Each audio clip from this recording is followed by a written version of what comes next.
After all this, I saw another angel come down from heaven with great authority, and the earth grew bright with his splendor. He gave a mighty shout. Babylon is fallen! That great city is fallen!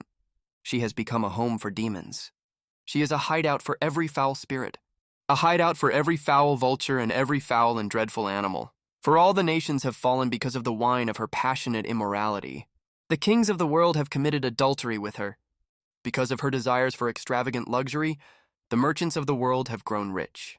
Then I heard another voice calling from heaven, "Come away from her, my people. Do not take part in her sins, or you will be punished with her. For her sins are piled as high as heaven, and God remembers her evil deeds. Do to her as she has done to others. Double her penalty for all her evil deeds. She brewed a cup of terror for others, so brew twice as much for her. She glorified herself and lived in luxury, so match it now with torment and sorrow. She boasted in her heart, 'I am queen on my throne. I am no helpless widow, and I have no reason to mourn.' Therefore, these plagues will overtake her in a single day, death and mourning and famine. She will be completely consumed by fire, for the Lord God who judges her is mighty. And the kings of the world who committed adultery with her and enjoyed her great luxury will mourn for her, as they see the smoke rising from her charred remains. They will stand at a distance, terrified by her great torment. They will cry out, 'How terrible! How terrible for you! O Babylon, you great city!' In a single moment God's judgment came on you. She bought great quantities of gold, silver, jewels, and pearls, fine linen, purple, silk, and scarlet cloth, things made of fragrant thine wood, ivory goods, and objects made of expensive wood, and bronze, iron, and marble. She also bought cinnamon, spice, incense, myrrh, frankincense, wine, olive oil, fine flour, wheat, cattle, sheep, horses, wagons, and bodies, that is, human slaves. 'The fancy things you loved so much are gone,' they cry. 'All your luxuries and splendor are gone forever, never to be yours again.' The merchants who became wealthy by selling her these things will stand at a distance, terrified by her great torment.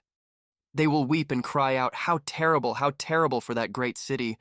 She was clothed in finest purple and scarlet linens, decked out with gold and precious stones and pearls. In a single moment all the wealth of the city is gone, and all the captains of the merchant ships and their passengers and sailors and crews will stand at a distance. They will cry out as they watch the smoke ascend, and they will say, 'Where is there another city as great as this?' And they will weep and throw dust on their heads to show their grief. And they will cry out, 'How terrible for that great city!'